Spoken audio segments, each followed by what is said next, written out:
श्री गणेशाय नमः। वक्रतुंड महाकाय सूर्यकोटि समप्रभ निर्विघ्न कुरु मे देव सर्वकार्येषु सर्वदा। श्रद्धेय दर्शकों, आप सभी का हार्दिक स्वागत है हमारे इस आध्यात्मिक यात्रा में, जिसमें हम जानेंगे क्या माता पिता और पत्नी का साथ कई जन्मों तक होता है। क्या अच्छे कर्म हमारे रिश्तों को अनंत तक जोड़े रख सकते हैं। आइए श्री कृष्ण और गरुड़ के मध्य हुए इस गूढ़ संवाद के माध्यम से हम इस रहस्य का उद्घाटन करते हैं। ये संवाद गरुड़ पुराण में वर्णित है, जो जीवन, मृत्यु और परलोक का ज्ञान देने वाला पवित्र ग्रंथ है। भाग 1, गरुड़ जी की जिज्ञासा और श्री कृष्ण का उत्तर। एक दिन गरुड़ जी, जिनका हृदय धर्म और अध्यात्म के प्रति जिज्ञासु था, श्री कृष्ण के पास पहुंचे। उन्होंने करबद्ध होकर पूछा, हे माधव, एक जिज्ञासा मन को व्याकुल कर रही है। माता पिता, पुत्र, पत्नी जैसे संबंध जो इस जन्म में हमारे साथ होते हैं, क्या वे अन्य जन्मों में भी बने रहते हैं? क्या अच्छे कर्म इन संबंधों को अगले जन्मों तक बनाए रख सकते हैं? क्या प्रेम और सेवा से यह नाता अनंत जन्मों तक हो सकता है?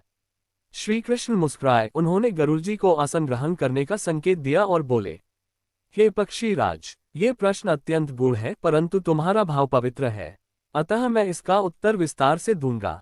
भाग 2, संबंधों का मूल आधार कर्म। श्री कृष्ण ने कहा, हे गरुड़, संसार में जो भी संबंध बनते हैं, चाहे वह माता पिता हो, पत्नी हो, पुत्र हो या सखा, सभी का आधार कर्म है।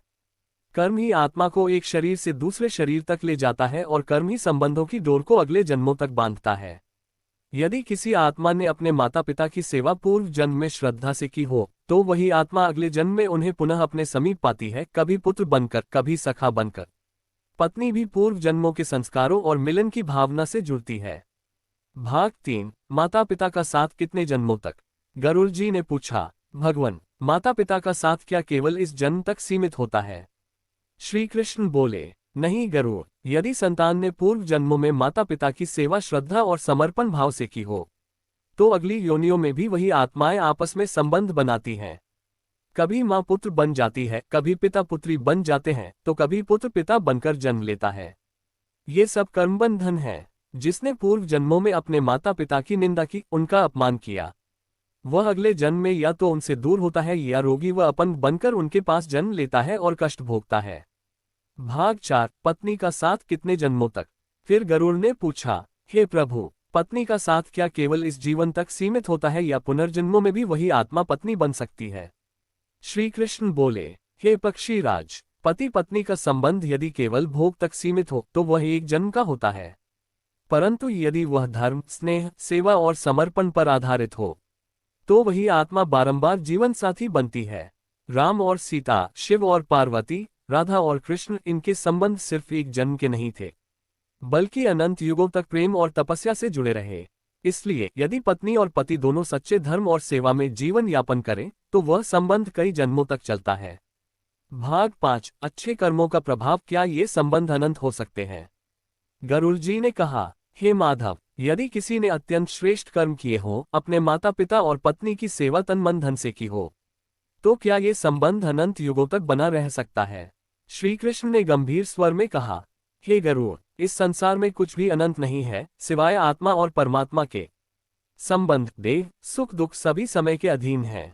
परंतु हाँ, यदि कोई आत्मा सत्कर्मों द्वारा इतना पवित्र और उच्च हो जाती है कि वह बार बार उन्हीं आत्माओं के साथ जुड़ती है, तो युगों तक वे आत्माएं एक दूसरे की संगिनी बनती हैं, कभी भाई बहन बनकर, कभी माता पिता, कभी सखा, कभी पति पत्नी। लेकिन अंतिम लक्ष्य मोक्ष है। जब आत्मा परमात्मा में विलीन हो जाती है, तब सारे संबंध समाप्त हो जाते हैं।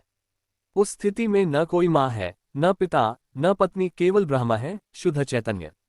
भाग 6, पुनर्जन्म की दृष्टि से संबंधों की पुनरावृत्ति।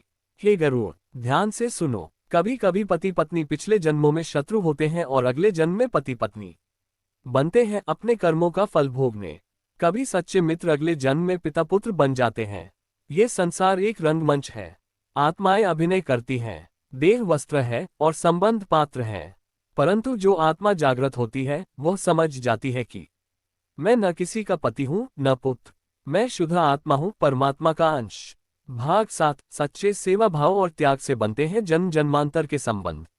श्री कृष्ण ने आगे कहा, यदि कोई पत्नी अपने पति की सेवा करे केवल भौतिक सुख के लिए नहीं, बल्कि उसके धर्म, मोक्ष और कल्याण के लिए, तो वह संबंध पुनः जुड़ता है। यदि कोई संतान अपने माता पिता की सेवा केवल उत्तराधिकार या संपत्ति के लिए नहीं, बल्कि श्रद्धा और कर्तव्य से करे, तो वही आत्मा अगले जन्म में भी उनसे जुड़ती है। अतः संबंधों को अनंत बनाना है तो सच्चे भाव, सेवा और निस्वार्थ प्रेम को अपनाओ। भाग 8। निष्कर्ष संबंधों का सार। गरुड़ जी की आंखें भर आईं। उन्होंने पूछा, हे नाथ, यदि हमें सब कुछ छोड़ना है तो फिर इन संबंधों का क्या अर्थ? श्री कृष्ण मुस्कुराए, हे गरुड़, यही तो संसार की लीला है। संबंध हमें सीख देते हैं सेवा की, त्याग की, प्रेम की, और अंततः हमें परम सत्य की ओर ले जाते हैं। माता पिता, पत्नी, पुत्र, ये सभी हमारे धर्म का अभ्यास है। इनकी सेवा से हम भीतर से परिपक्व होते हैं, पर इनसे चिपकने नहीं, सीखकर आगे बढ़ने की आवश्यकता है। कथा समापन की ओर। प्रिय दर्शकों, आज आपने गरुड़ पुराण के माध्यम से जाना कि हमारे संबंध केवल एक जन्म के नहीं होते। यदि हमारे कर्म शुद्ध हैं, हमारा सेवा भाव निस्वार्थ है, तो वही आत्माएं अगले जन्म में भी हमसे जुड़ती हैं। लेकिन अंतिम लक्ष्य मोक्ष है, जहां सारे संबंध समाप्त हो जाते हैं और आत्मा शुद्ध ब्रह्म में विलीन हो जाती है।